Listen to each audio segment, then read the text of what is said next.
ASUS PadFone Infinity, expected second quarter 2013. The quirky ASUS PadFone 2 only hit the market a couple of months ago, but ASUS have already come up with an improved version called the ASUS PadFone Infinity. What they intend to call the next version we don't know, because of course Infinity Plus 1 does not exist. Anyway, at first glance the PadFone Infinity and the PadFone Infinity Station dock look almost identical to the PadFone 2 and its station, but even though there are a few differences, they are pretty significant.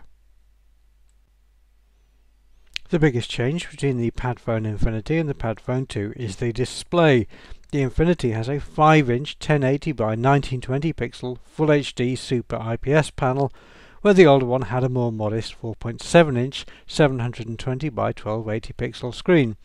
This graphics boost translates to the PadFone Infinity Station, which is now a 10.1-inch 1920 by 1200 pixel unit, and this makes more sense than the old 1200 by 800 pixel panel.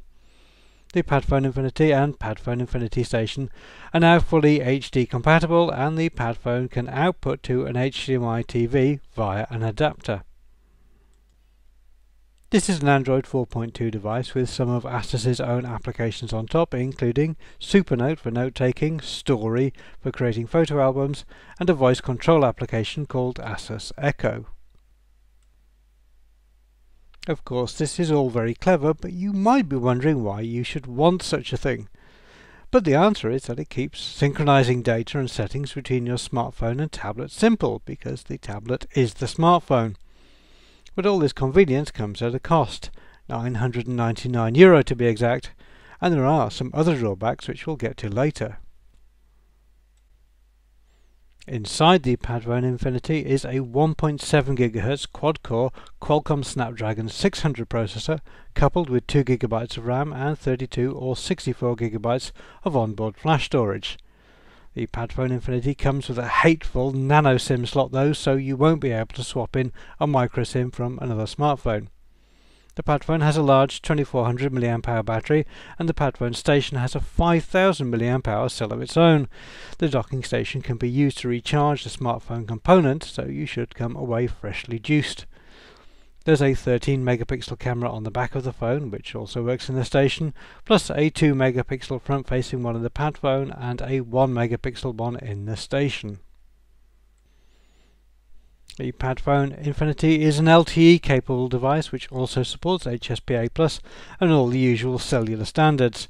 There is broad Wi-Fi support, Bluetooth 4.0 and NFC, and the PadFone Infinity also comes with GPS and GLONASS positioning, plus a whole bunch of sensors. The PadFone Infinity Station has its own RF antennas, so it doesn't have to rely on the ones in the smartphone. Put together, the whole package weighs 671 grams, which is a little heavier than the iPad 4, but then the ASUS has a larger display and is a bit less efficient because of the docking mechanism. The PadFone Infinity itself measures 144 by 73 by 8.9 mm and weighs 141 grams.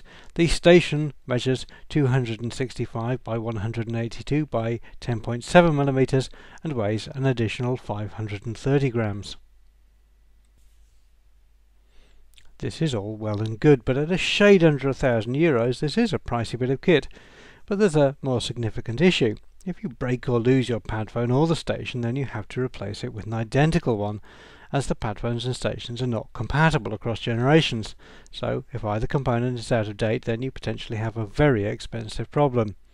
If you're the sort of person who gets through smartphones on a regular basis, then it's worth bearing this in mind. ASUS say that the PadFone Infinity should be available in Taiwan in April, followed by selected other countries from second quarter 2013 onwards.